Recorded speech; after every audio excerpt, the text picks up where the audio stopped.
আমাদের অনেকেরই কাজ শেষ হলে বাঁচবো মেন্টালিটি আছে।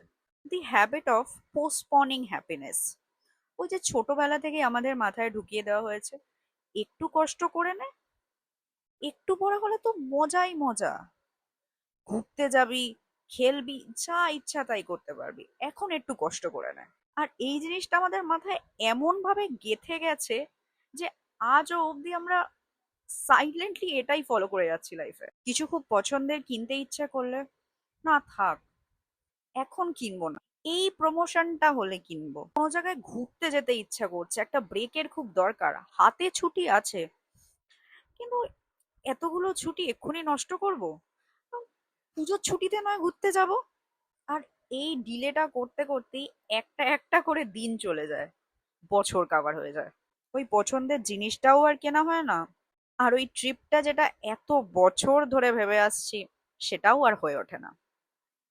আমাদের বয়স বেড়ে যায়। নিজেকেই জিজ্ঞেস করুন, why are you postponing to be happy?